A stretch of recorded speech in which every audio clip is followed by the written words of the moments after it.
atsantsika atreo ny mahakasika ny fanomanana sy ny fiketriketrehana ny fifidianana bentanana sy mpanolotsaina izay fa andeha kosa hidirantsika ny raharaha mahakasika ny fifanolanana ny mpandraharaha sy mpitrandraka vato any Andilamena sy teratany Sri Lanka araka ny nambaran'ireo mpitrandraka vato avy any Andilamena raha niona tamin'ny mpanao gazety izy ireo tetsy Andriafanambojanahary dia nosamborina le teratany Sri Lanka izay voaroroy ny vidy vato sarobidy maso piso izay tsy naloa vola akorindeo jerentsika ary ny fanadidina nosamborina ary nidina vonjomaika hanaovana fanadidina ilay teratany Sri Lanka voaroroy ho nividy vato sarobidy amin'le maso piso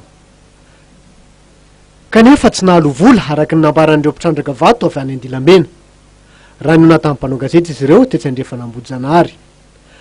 tsy navery mihitsy anefa ilay maso piso milanja 3.9 grama izay mitetina 2 miliara sy 500 tapitrisa FMG. Tsy tiana vozinandroany zany hoe natao le fitsaranay tamin'ny sabotsy dia nilaza le vazaha hoe tsy mahay teny gasy izy dia nahemotra zany hoe alarobia fa mbola hitady mpandika teny izay ny tenen'ny président tribunaly tamin'ny sabotsy dia aheritra alarobia vato tsy hita fa mbola any amin'le vazaha nefa le madame Claire sy le vazaha aleo izy migaja izy herinandro dia tsy maintsy aboany sadakaty izy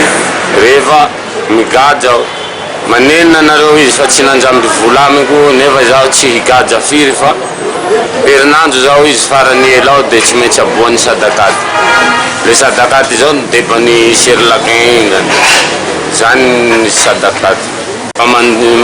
mangataka amin'ny fitondrampanjakana zay zany anaramaso ankaiky amin'ity vatonay ity aleonay zany vatonay omenay mahantsa toy zay omenay n'le vazaha aleo omeko any mahantsa zany na tsy mahazo nariary amin'io zao aleoko omeko any mahantsa toy zay omeko an'le vazaha io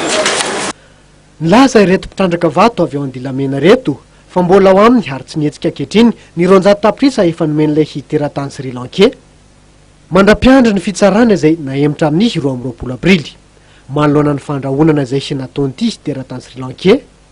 sy ny tsy fahatahorana ny fitsarana malagasy dia manahy reto mpitrandraka vato voafitaka reto fa so isy ny kolikoly noho izany ny antso ny fitondram-panjakana maefa sy ny Bianco izy ireo ho hijerakaiky ity raharaha ty